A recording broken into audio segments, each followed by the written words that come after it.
Իմ զրուցակիցը ֆոտոլրագրող լուսանկարչուհի Անի Գևորգյանն է։ Անի, տեսա, որ դու այստեղ քննչական կոմիտեի դիմաց լուսանկարում ես, աշխատանքի բերումով ես այստեղ, թե նաև անհանգստություններ ունես տեղի ունեցողի հետ կապված։ Բնականաբար որպես վավերագրող լուսանկարիչ ինձ համար շատ կարևոր են բոլոր իրադարձությունները, որոնք կատարվում են մեր երկրում, եւ առավել կարևոր են նրանք, որոնք որ անհանգստություն են առաջացնում անձամբ ինձ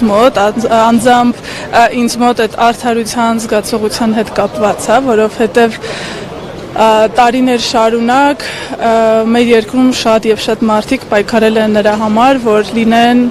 ճիշտ օրենքներ, հետո որ լինեն օրենքների ճիշտ կիրառում, հետո լինի արդարությունը, այսպես բարձրագույն արժեք ճանաչելու ես բոլորի մեջ սերմանելու փուլ, սակայն հիմա այնպիսի տպավորություն է, որ բոլորիս այդ երազանքները մի կողմ են թողնվել եւ մենք բոլորս ստիպված ենք ամենօրյա ռեժիմով զգալ այդ բանը, կոտրվող սրտի պահը, երբ որ հասկանում ես, որ արդարություն բառը կարծես թե դառել է ինչ-որ ոչ կարևոր բան, երբ որ մարդկանց կարելի է մեղադրանքներ առաջադրել մինչև վստահանալը, որ մարդ իսկապես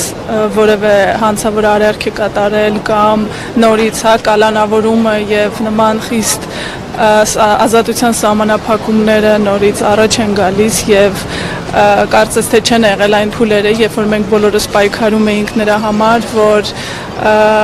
մինչև դատական նիստերը, մինչև ավելի կարևոր փուլեր հասները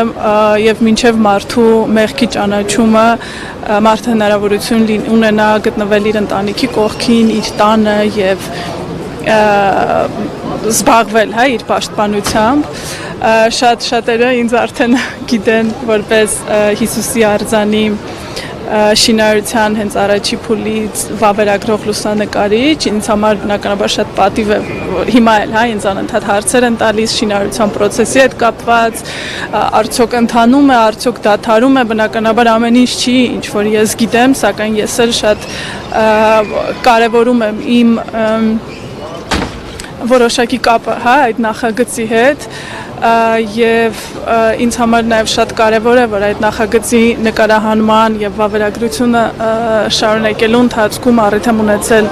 ծանոթանալ պարոն Ծառուկյանի հետ, նա ինձ հրավիրել էր, ծանոթացել էինք, զրույց էինք ունեցել նաեւ դա լուսաբանվել էր եւ ես թե որպես լուսանկարիչ, թե որպես լրագրող հնարավորություն էի ունեցել հարցեր ուղղել նախագծի հետ կապված, այդ թվում եւ շատ սուր հարցեր, որոնք որ շատերը համացանցում կարող է գրեն, քննարկեն, սակայն անձամբ երբեք չուղեն։ Ես շատ շնորհակալ եմ այդ առիթի համար, որովհետև թեկուզ շատ սուր հարցեր ուղղեցի, այդ ամեն ինչը շատ ջերմ մթնոլորտում քննարկեցինք եւ ինձ համար նաեւ շատ կարեւոր էր նրա գնահատականը վավերագրական լուսանկարչության եւ դրա արժեքի հետ կապված։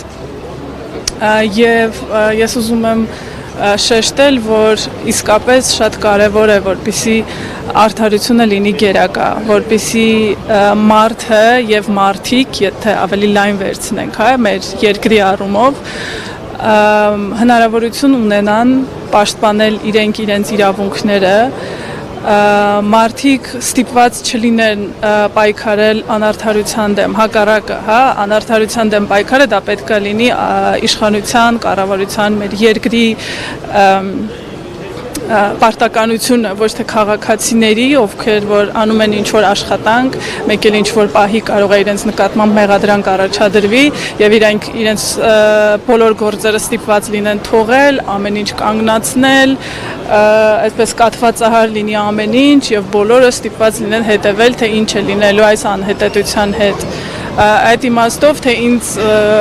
մասնագիտական իմաստով է իհարկե այս զարգացումները հետաքրքիր, թե նաև մարդկային առումով եւ ես հույս ունեմ, որ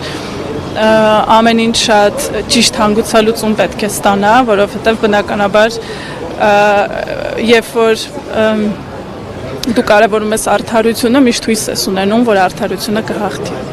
Անի, ինչպես դու նշեցիր, դու վավերագրում ես Հիսուս Քրիստոսի արձանի շինարարությունը, նաև հանդիպել ես պարոն Ծառուկյանի հետ, նախ կարող ես ասել, թե այդ հանդիպման հետ կապված ինչ տպավորություններ ես ստացել, շփվել ես նրա հետ եւ արդյոք այս տեղի ունեցածը հիմա քեզ չի մտահոգում, դու նշեցիր նաև, որ տարիներ շարունակ բոլորս պայքարել ենք արդարության համար, որ արդարություն լինի երկրում, արդյոք սրա հետ կապված խնդիր չկա։ Գիտեք, իհարկե մտահոգվում եմ եւ իհարկե ինձ համար շատ կարեւոր է այն արժեքները, որոնք տարիներ շարունակ ես կրել եմ եւ պայքարել եմ նաեւ դրանց համար, լինելով նաեւ խոսքի ազատության մրցանակի դափնեկիր։ Եվ շատ կարեւոր է, որ ոչ թե մենք երբ որ անարդարություն է տեղ ունենում, հա, ոչ թե խոսանք նրա մասին, որ մարդը շատ լավն է, շատ բարի է, շատ սիրելի է, ինչը բնական է, հա, երբ որ մենք անձնական շփում ենք ունենում, ջերմ զրույց է լինում, այսպես ընկերական մթնոլորտ է լինում, շատ կարևոր է, որ գնահատվի, որ արդարությունը նույնիսկ այդ դեպքում է, հա, ավելի վեր, այսինքն երբ որ մենք խոսում ենք այն մասին, որ մարդու նկատմամբ քաղաքական եւ անարդար քրեական հետապնդում է տեղի ունենում, պետք չէ անընդհատ նշել, որ այս մարդը շատ լավն է, շատ լավ բաներ է արել։ Դա իհարկե կարևոր է, բայց դա առաջնայինը չէ, որովհետև եթե նույնիսկ ինչ-որ մարդ մեզ դուր չի գալիս, մեր ճաշակով չի, մեզ դուր չի գալիս իր տունը, մեզ դուր չի գալիս այն երաժշտությունը, որը ինքը լսում է, կամ մեզ դուր չի գալիս, թե ինչպես է, չգիտեմ, ինքը հագնվում, կամ ցանկացած բան, առօրյայում մենք իրար հետ շփվում ենք։ Դա չի նշանակում, որ մենք պետք է ուրախանանք, երբ որ մարդու նկատմամբ ապօրինի քրեական հետապնդում է լինում։ Դա ինձ համար շատ կարևոր է, որովհետև այսօր շատ հաճախ մենք լսում ենք, իհարկե շատ հաճախ բոլորիս համար համացանցն է դառել, հա, շատ տարբեր կարծիքներ լսելու հնարավորության տեղը։ Երբ որ ասում են, դե այս մարդը ժամանակին այսինչ բանն է արել կամ իմ նկատմամբ ես որոշակի հակակրանք ունեմ իր նկատմամբ եւ դա նշանակում է, որ ես որ կարող է ինչ-որ բան էլ լինի իր նկատմամբ, ոչ, դա բացարձակապես այդպես չէ, կարևոր չի, մարդուն մենք մարդկայինորեն սիրում ենք, հարգում ենք, թե անտարբեր ենք, եթե տեղի ունենում անարդարություն, դա անարդարություն է մարդու նկատմամբ։ Իսկ հիմա այս պարագայում դուք արդարության պակաս տեսնում եք նաև կապված կոնկրետ Գագիկ Ծառուկյանի հետ։ Եթե ես չունենայի անհանգստություն, իհարկե, այս ամեն ինչի մասին դժվար կլիներ խոսել։ Շատ շնորհակալություն։